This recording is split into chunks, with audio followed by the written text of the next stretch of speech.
মানুষের জন্য আবারও একটি দুঃসংবাদ।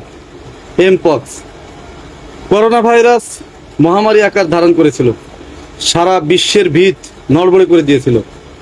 সেই করোনা ভাইরাস শেষ হতে না হতেই নতুন করে আর এক ভাইরাসের আবির্ভাব হয়েছে, নাম হলো এমপক্স।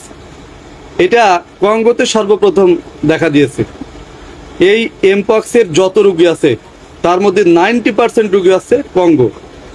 এরপর সুইডেনে সেটা হয়েছে। সম্প্রতি এই মাত্র কয়েকদিন আগে পাকিস্তানে এই রোগী ধরা পড়েছে 3 জন। এই রোগ ভয়ানক রোগ। এই রোগের টিকা এখনো ওইভাবে মজুদ হয়নি, তবে আবিষ্কার হয়েছে। এই রোগ এখন পাকিস্তানে যেহেতু হয়েছে, আমাদের বাংলাদেশে আসা কিন্তু খুব একটা সময়ের ব্যাপার না, অল্প সময়ের মধ্যে চলে আসতে পারে।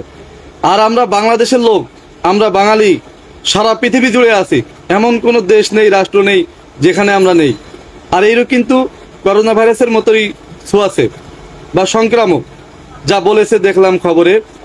তাই আমাদেরকে সাবধান থাকতে হবে, সচেতন হতে হবে এবং এই রোগের চিকিৎসার জন্য যে যা পারেন প্রয়োজনে টাকা পয়সা কিছু কম খরচ করে হলেও জমা করে রাখবেন। আর এই রোগ হলেও কিন্তু করোনা ভাইরাসের মতোই সেম অবস্থা, আপনাকে আইসোলেশনে রাখা হবে, অর্থাৎ আলাদা ঘরে রেখে আপনার চিকিৎসা করতে হবে। আপনার সাথে আগের মতো মেলামেশা বা থাকা এগুলো করা যাবে না। অর্থাৎ করোনা ভাইরাসের এক প্রকার ভাইরা ভাইও বলা যায়। এইটা হলো অবস্থা। যা হোক, এটার লক্ষণ বলেছে চোখ ব্যথা, মাথা ব্যথা, কপাল ব্যথা, আর হচ্ছে 2-1 দিনের ভেতর সারা শরীরে গুটি গুটি উঠে যাবে। এটা কিন্তু চিকেন পক্সের থেকেও বেশি আকার উঠবে, বড় আকার উঠবে, সারা শরীরে উঠবে, মুখে তো উঠবেই, কোথাও বাদ থাকবে না। তারপরও এটার চিকিৎসা ব্যবস্থা আছে, এটাই হলো আল্লাহর কাছে শুকরিয়া। এটার ভ্যাকসিন আছে, তবে সেই ভ্যাকসিনটা যদি বেশি পরিমাণে তৈরি করা যায় বা মজুত করা যায় বা আগে নেওয়া যায়, তাহলে হয়তো আমরা রক্ষা পেতে পারি। অলরেডি কিন্তু ইতিমধ্যেই সব জায়গায় কিন্তু এই বিষয়ে সতর্ক করা হয়েছে।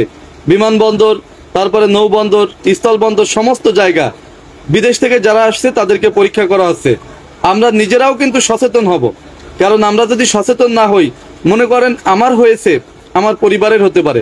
আমি যদি আইসোলেশনে থাকি, আমি নিজে বুঝতে পেরে যদি আলাদা থাকি, তাহলে আমার পরিবারের অন্য কারোর মধ্যে এটা সংক্রামক হবে না, অন্য কারো এটা হবে না, তারা অন্তত ভালো থাকবে। তাই অন্যদের ভালোর জন্য, পরিবারের ভালোর জন্য, স্ত্রীর ভালোর জন্য, সন্তানের ভালোর জন্য, বাবা মায়ের ভালোর জন্য, ভাই বোনের ভালোর জন্য, প্রতিবেশীর ভালোর জন্য, আমরা যারা বিদেশ থেকে আসব তারা কিন্তু অবশ্যই আমাদের নিজেদের প্রয়োজনে, নিজেদের ভালোর জন্য আমরা আলাদাভাবে থাকব। এবং যদি এই রোগের কোনো লক্ষণ দেখা দেয়, তাহলে আমরা নিজেরাই কোয়ারেন্টাইন বলেন, আইসোলেশন বলেন, আলাদা থাকব, পরিবারের অন্যদের থেকে ডিস্টেন্স বজায় রাখব, যাতে তাদের এই রোগ না হয়।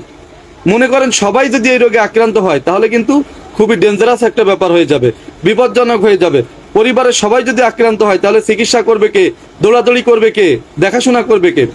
আর একটা বিষয় হলো, এই রোগে সম্পর্কে যা বলা হয়েছে যে 10% এই রোগে লোক মারা যায়। অর্থাৎ 100 জনের রোগ যদি হয়, তাহলে তার মধ্যে 10 জন মারা যাচ্ছে বা যায়। তাই এটা কিন্তু কোনো মতেই কম গুরুত্ব দেওয়ার সুযোগ নেই। সবাই ভালো থাকবেন, সুস্থ থাকবেন। আসসালাম।